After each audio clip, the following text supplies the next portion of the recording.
یا تو آپ سارے لوگوں کو مار تو نہیں سکتے، نہ آپ سارے لوگوں کو کنٹرول کر سکتے ہیں. یہی پالیسی بلوچستان میں ہے، یہی پالیسی کشمیر کے اندر ہے. اس پالیسی کو بدلیں، عوام کے منتخب نمائندوں کو آنے دیں. یعنی جو عوام جنہیں منتخب کر دے انہیں یہ حق دے دیا جائے کہ آپ فیصلے کریں، ہم آپ کے ملازم ہیں، آپ ہمیں تنخواہ دیتے ہیں، آپ جو حکم کریں گے اس کے مطابق ہم کام کریں گے. کور کمانڈر بھی ویسے ہی کام کرے، سیکٹر کمانڈر بھی ویسے ہی کام کرے، رینجرز بھی ویسے ہی کام کرے. ایف سی بارڈر پہ کام کر رہی ہے، ٹھیک ہے، وہ اپنا کام کرے، وہ وفاقی وزیر دفاع جو ہے اس کے انڈر میں. تو جب ادارے اپنی ڈومین میں چلے جائیں گے، اپنی حدود کے اندر چلے جائیں گے، تو آپ دیکھیے گا چیزیں ٹھیک ہونا شروع ہو جائیں گی. لیکن بدقسمتی سے جب آپ ڈنڈے کے ساتھ چیزیں ٹھیک کرتے ہیں، بندوق کے ساتھ چیزیں ٹھیک کرتے ہیں، تو ساری چیزیں ٹھیک نہیں ہوتی، بہت سارے پرابلمز آتے ہیں. اب ناظرین، پاکستان تحریک انصاف نے خیبر پختونخوا میں اپنی غلطی مان لی، لیکن مجھے پی ٹی آئی کی تو مجھے سمجھ آ گئی نا کہ پی ٹی آئی نے غلطی کی اور وہ بہت ساری پریویلیجز، بہت ساری سہولیات، بہت ساری مراحت وہ لینے کے چکر میں تھے جن کے عمران خان بھی خلاف ہیں. لیکن وہ پکڑے گئے، رولا پڑ گیا، چھپا چھپا کے کام کر رہے تھے، پکڑے گئے. لیکن پی ٹی آئی پیچھے ہٹ گئی، یہ تو بات سمجھ آتی ہے. نون لیگ کی وجہ سمجھ نہیں آئی.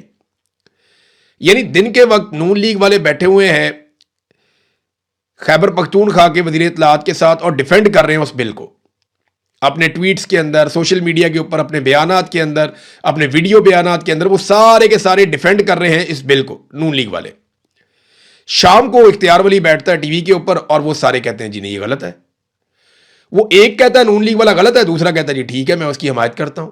تو ان کی کوئی پارٹی پالیسی نہیں ہے، انہیں جہاں مفاد ملتا ہے نا یہ بیچارے وہاں سے مفاد لے لیتے ہیں. اور ویسے بھی انہوں نے کون سا الیکشن لڑ کے آنا ہے؟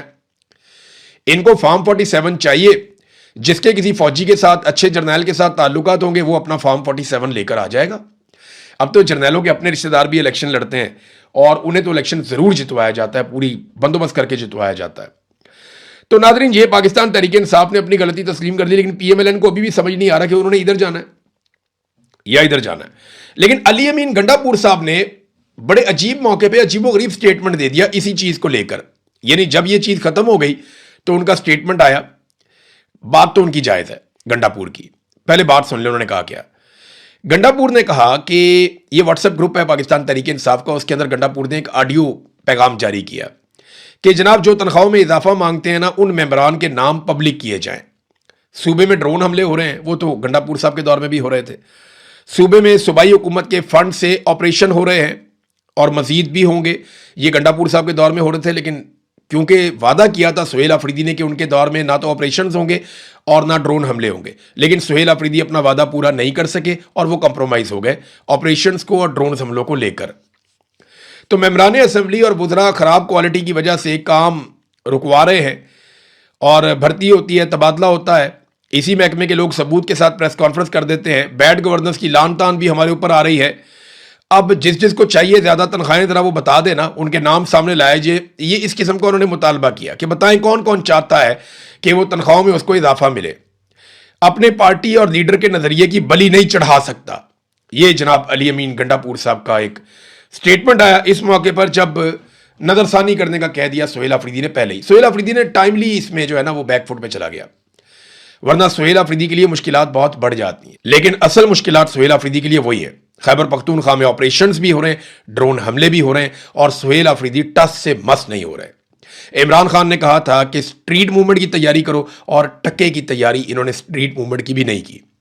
تو عمران خان کے جو 3-4 احکامات ابھی تک سہیل آفریدی تک آئے تھے، جو بڑی وضاحت کے ساتھ آئے تھے، ان میں سے ایک کے اوپر بھی سہیل آفریدی عمل درآمد نہیں کر سکے. اور جب باہر نکلنے کا وقت آیا، جب ڈٹ کے کھڑے ہونے کا وقت آیا، تو سہیل آفریدی صاحب 4 دیواری میں اپنے آپ کو بند کر کے انڈور احتجاج شروع کر گئے.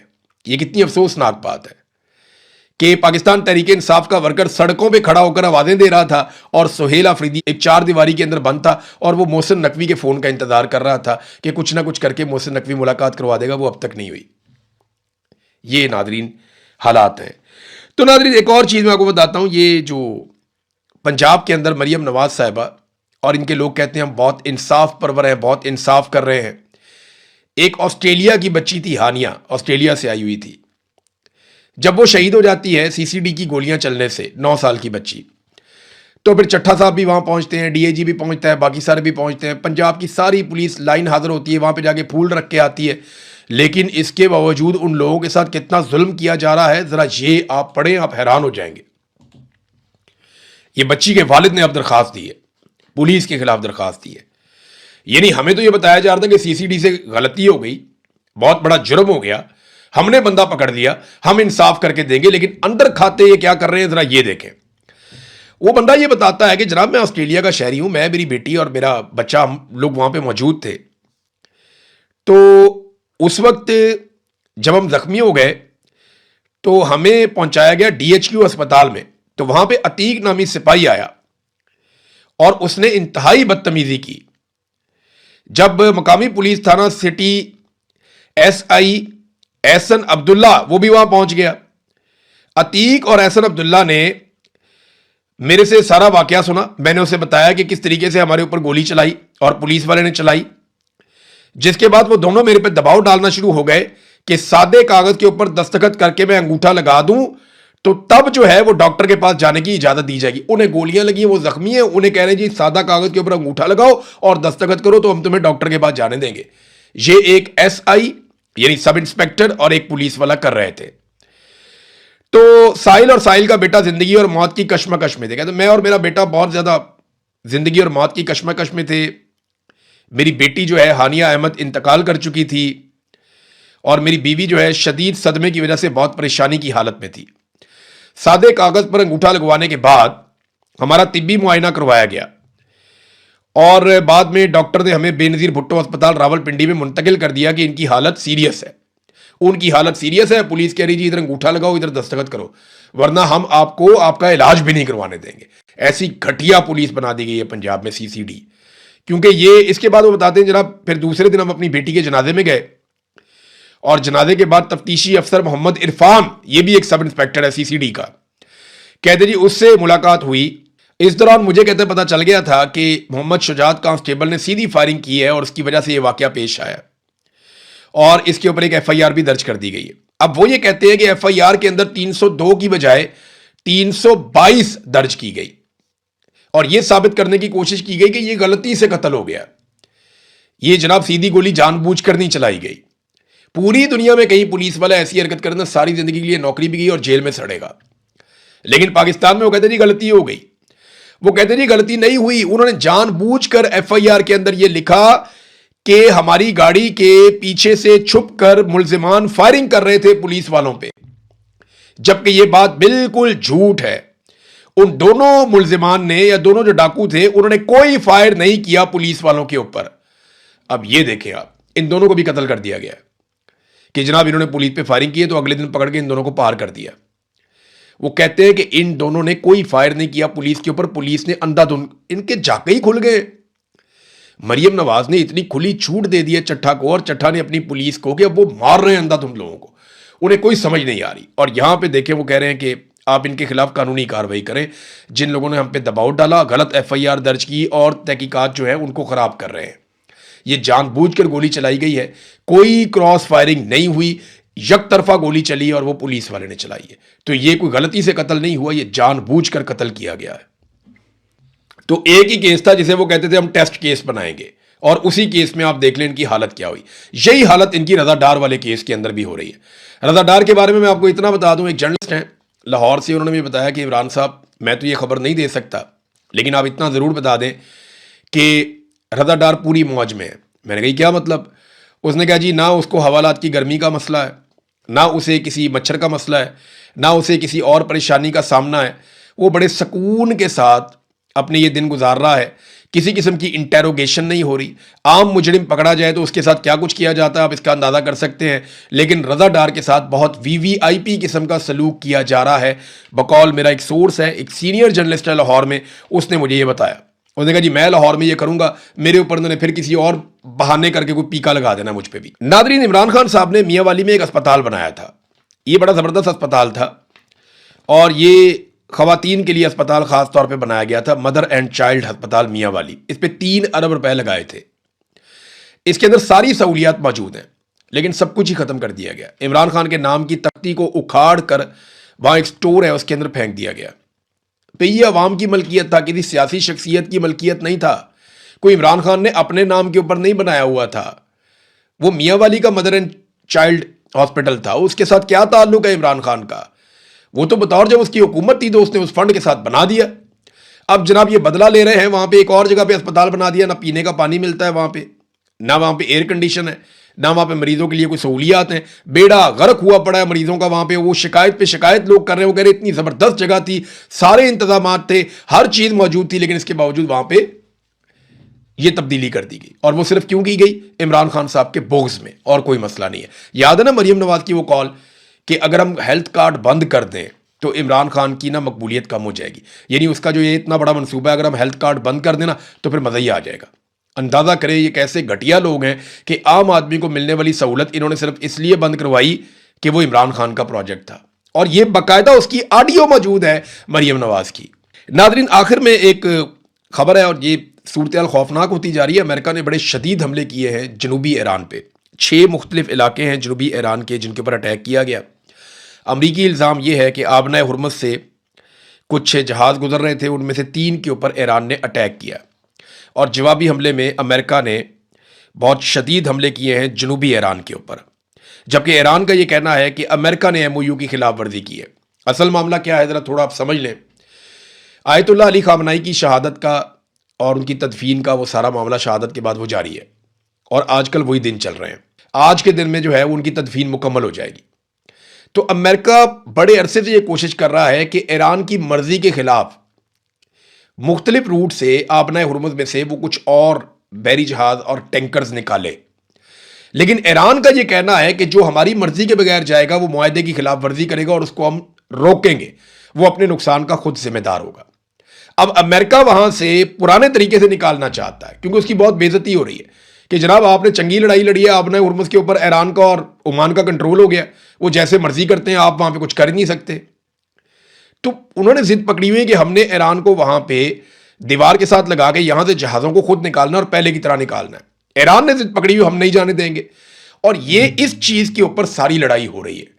اب ڈونلڈ ٹرمپ نے کہا جی ہم شدید حملے کریں گے اور دوبارہ بھی کریں گے، اور ایران نے بحرین کے اندر بڑا تگڑا جواب بھی دیا ہے.